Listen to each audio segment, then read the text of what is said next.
सुधा बहू की कमाई। कंचन की दो बहुएं थी, सुधा और गौरी। दोनों के दो बच्चे।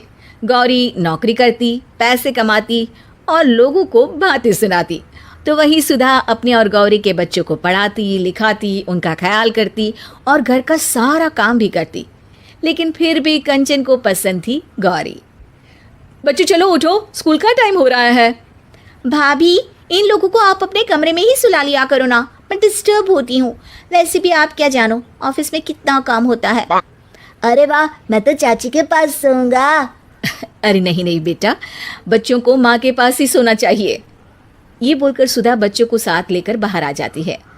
अरे सुधा, क्या रोज रोज गौरी के कमरे में चली जाती है? पता है ना वो नौकरी करती है, थक जाती है बेचारी।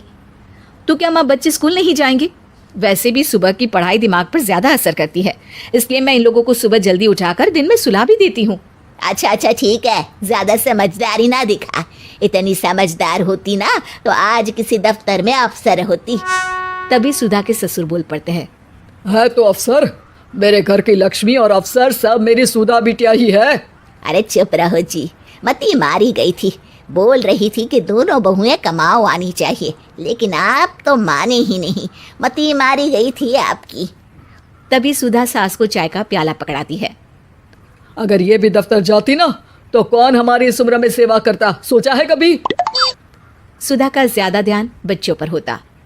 देखो बेटा, रट्टा करके पढ़ाई नहीं होती, गणित समझने का विषय है, मैं बताती हूँ। और वो चारों बच्चों को अच्छे से पढ़ाती। अरे भाभी, ये लीजिए चेक, स्कूल की फीस आज जमा कर देना, मैसेज आया था। तभी सुधा का पति भी वहां आ जाता है। सुधा, आज रात को तैयार रहना, हम फिल्म देखने चलेंगे, रात का खाना भी बाहर खा लेंगे। नहीं जी, कल राजू की परीक्षा है, मैं नहीं जा सकती। अरे राजू की परीक्षा है तो गौरी है ना, पढ़ाए अपने बच्चों को, तुम्हारी भी तो अपनी जिंदगी है ना। अरे कैसे बोल रहे हैं आप, क्यों गौरी पढ़ाए? आपको तो पता है कि वो सिर्फ मेरे समझाने से ही समझता है। पति वहां से चला जाता है। धीरे धीरे बच्चे बड़े होते जाते हैं।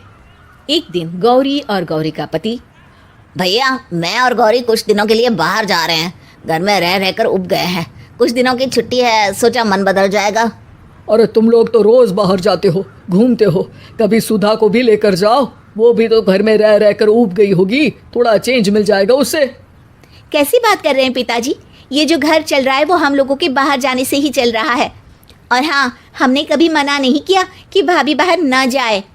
अरे बाबूजी कहाँ, समय ही कहाँ है। बच्चे छोटे थे तब तो सोच भी सकती थी, अब तो बड़े हो गए हैं, जिम्मेदारियां भी बढ़ गई है, मैं नहीं जा सकती। अरे रहने दो सुधा, बच्चे छोटे थे तब भी तुम कहाँ निकलती थी। तभी सुधा की बेटी आ जाती है। माँ, आपके लिए खुशखबरी है, मैंने डॉक्टरी की परीक्षा पास कर ली है। अब आपकी बेटी जल्दी डॉक्टर बन जाएगी। ओह, मैं कितना खुश नसीब हूँ, मैं एक डॉक्टर का पिता कहलाऊंगा। और मैं डॉक्टर का चाचा। अरे आज तो अपने राजू की इंजीनियरिंग का रिजल्ट भी आने वाला था ना?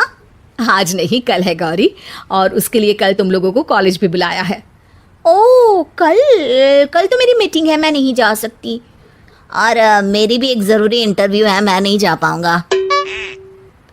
तभी वहाँ राजू आ जाता है। चाची, कल की तैयारी है ना? कल आपको और दादू को मेरे कॉलेज आना है। अरे मुझे क्यों बेटा? क्योंकि दादू एक सरप्राइज है आपके लिए। क्यों, फेल हो गया है क्या भाई तू? अरे चुप कर, मेरा राजू तो तुझसे भी अच्छे नंबर लाएगा। क्या बात है राजू, मम्मी पापा के लिए कुछ नहीं? हमें नहीं आना है क्या कल? अब आप तो बिजी होंगे ना, इसलिए नहीं कहा आपको।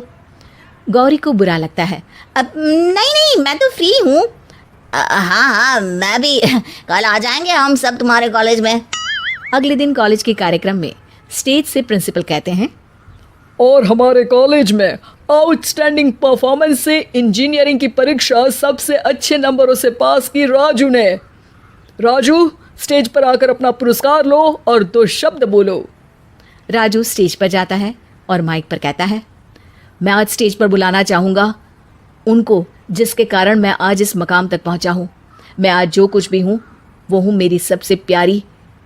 गौरी को लगता है कि उसका बेटा अब उसे स्टेज पर बुलाएगा। वो खड़ी हो जाती है। वो है मेरी सबसे प्यारी प्यारी प्यारी प्यारी सी चाची के कारण। मैं चाहूंगा कि मेरा ये पुरस्कार मेरे चाची के हाथों से मुझे मिले। गौरी का मुंह उतर जाता है। सब लोग घर वापस लौटते हैं। वाह, ये तो वही बात हो गई कि खाद कोई और डाले, फसल कोई और खाए। मेरे बेटे ने मुझसे तो पूछा ही नहीं, कमाई धमाई तो सब धरी की धरी रह गई। मैं राजू से बात करूंगी गौरी, तुम परेशान ना हो। अरे भाभी, जो होना था वो तो हो गया, अब क्या बात करेंगी। अच्छा होता कि मैं इंटरव्यू में ही चला जाता। तभी वहां ससुर जी आ जाते हैं। अरे बेटा, कमाई सिर्फ पैसों की ही नहीं बल्कि असली कमाई तो आपके संस्कारों की होती है, जो सुधा बहू ने कमाया। बच्चों के लिए दिया उसका त्याग और बलिदान